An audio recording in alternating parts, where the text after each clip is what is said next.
ये तब की बात है जब राजा दशरथ एक बार एक वॉर में गए थे, यानी एक युद्ध में गए थे, और बहुत बड़ा युद्ध हो रहा था। राजा दशरथ के साथ कैकई भी थी और उनकी बहुत हेल्प कर रही थी। लड़ते लड़ते लड़ते ऐसा समय आ गया कि राजा दशरथ जिस रथ पे बैठे थे, उस रथ का जो पहिया था, व्हील था, उसके बीच में से कील निकल गई और थोड़ी ही देर में वो ऐसे हो गया कि वो जो व्हील था, पहिया, वो निकल के गिर जाएगा। राजा दशरथ तो एकदम पूरी तल्लीनता के साथ युद्ध कर रहे थे। सामने उनके शत्रु था, उसके साथ उनका युद्ध हो रहा था। उनका तो इस तरफ ध्यान नहीं था। लेकिन रानी कैकई ने देखा कि अब थोड़ी देर में ये पहिया निकलने वाला है, और यदि ये निकल के गिर गया तो बैलेंस बिगड़ जाएगा, और 4 में से एक पहिया निकल के अगर गिर गया तो रथ गिर जाएगा। रथ गिर गया तो राजा को नीचे आना पड़ेगा, उनको चोट लगेगी और वो हार जाएंगे। तो ऑन द मोमेंट उन्होंने अपना माइंड यूज़ किया और उन्होंने क्या किया, झुक के जो व्हील के बीच में स्पेस था जहाँ से किला निकल गया था, वहाँ पे उन्होंने अपनी फिंगर अटका दी, अपनी फिंगर अंदर डाल के वहाँ पे फिक्स कर दी। बेशक उनको बहुत तकलीफ़ हो रही थी, लेकिन वो पहिया थोड़ी देर के लिए एडजस्ट हो गया और रथ बराबर चलने लगा। राजा का तो इस तरफ ध्यान नहीं गया, लेकिन थोड़ी देर के बाद ऐसा हुआ कि युद्ध खत्म हो गया, रथ रुका। और जब रथ रुका, कैकई ने उसमें से अपनी उंगली निकाली तो ओबियसली उसकी एकदम घायल हो गई थी, बहुत खून बह रहा था और बहुत ज़्यादा चोट लगी थी।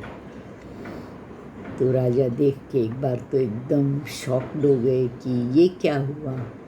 महल में लेके आए, उनका ट्रीटमेंट कराया, राजवैद्य को बुलाया, उनकी पट्टी कराई, पट्टी लगाई। फिर राजा बोले कि कैकई, मैं आपसे बहुत ज़्यादा खुश हूँ। आपने अपनी जान की परवाह नहीं करके मेरी जान बचाई, आपने इतना बड़ा सेक्रीफाइस किया। तो आप मुझसे कोई भी 2 वरदान मांगो, आप जो बोलोगे मैं आपको वो दूंगा।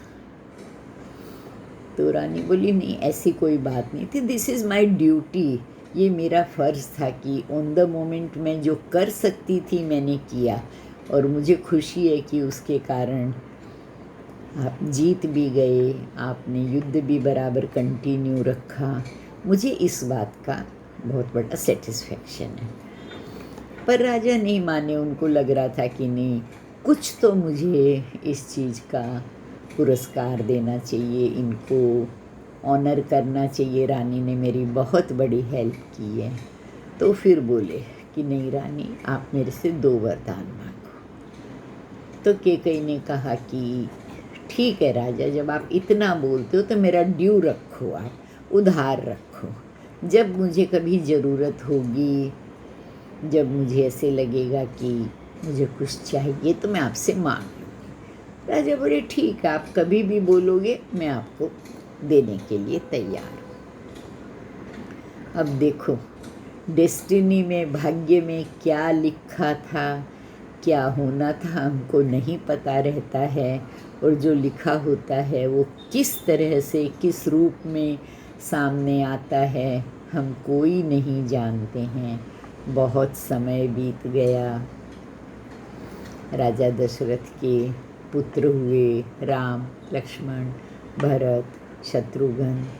ये आपको सबको पता है, जब राम जी का राज तिलक होने वाला था, तब जो कैकई की दासी थी, उसने मंथरा को बहुत पट्टी पढ़ाई, उसके बहुत कान भरे। हालांकि कैकेयी रानी दिल की बहुत अच्छी थी, राम को अपने बेटे भरत से भी ज़्यादा प्यार करती थी, उसको लाइक करती थी। लेकिन मंथरा ने उसको बोल बोल के इतना चढ़ा दिया कि देखो रानी, तुम्हारे 2 वरदान बाकी हैं, ये समय है, तुम अब मांगो। पहले तो रानी को नहीं समझ में आया, बोली क्या बात करती हो, ऐसे समय में मैं ऐसे बोलूं? बोली नहीं, यही समय है, आप मांगो कि रामचंद्र जी को 14 वर्ष के लिए वनवास भेजें, उनको वन में जाना पड़ेगा। और दूसरे वरदान में आप अपने पुत्र भरत के लिए राज्य मांगो।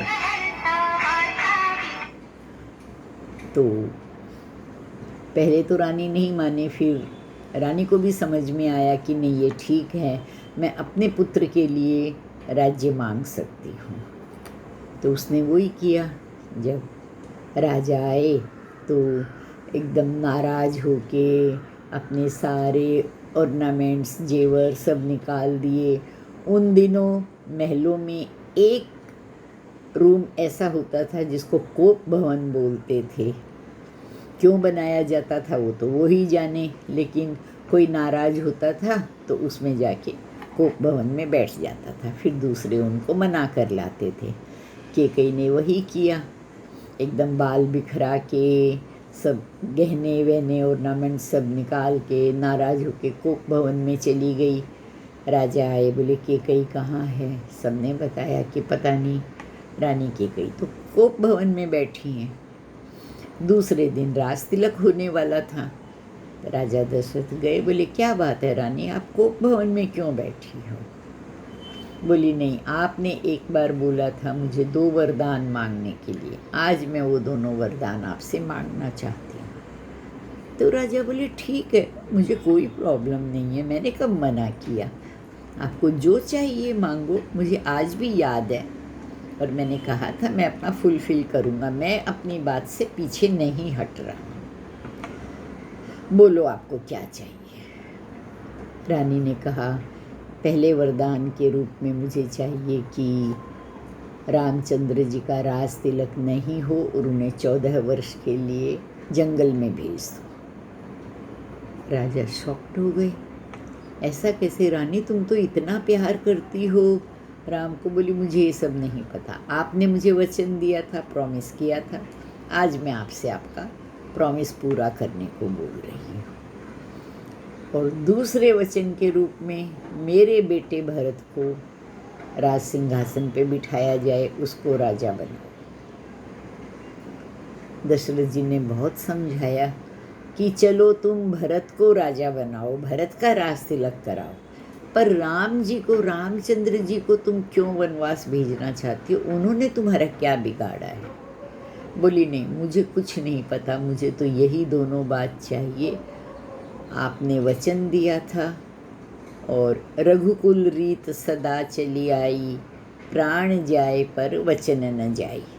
इसका मतलब समझते हो बच्चों कि यदि हमने किसी को कोई प्रॉमिस कर दिया, मुंह से कोई बात कह दी, तो हम उससे पीछे नहीं हटेंगे।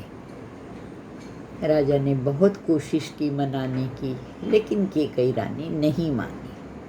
हार कर राजा को कहना पड़ा कि ठीक है, तुम जो चाहती हो वही होगा, भरत को राज्य दे देंगे, राजा बना देंगे, राज तिलक कर देंगे और श्री राम को 14 वर्ष के लिए वनवास दे देंगे। और उन्होंने अपना वचन पूरा किया, परंतु लेकिन उसका रिज़ल्ट क्या हुआ?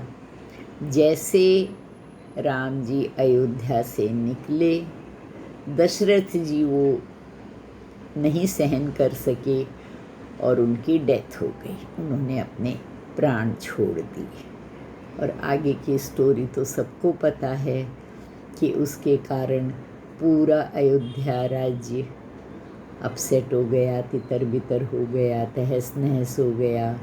आगे जाके वहाँ से रावण ने सीता का हरण किया, इतना बड़ा युद्ध हुआ। अगर कहीं गलत डिसीजन होता है, गलत बात कोई सामने रखी जाती है और वो माननी पड़ती है, तो उसका रिज़ल्ट भी हमको बहुत बड़ा और बहुत गलत भुगतना पड़ता है, उसका परिणाम कभी भी अच्छा नहीं होता है।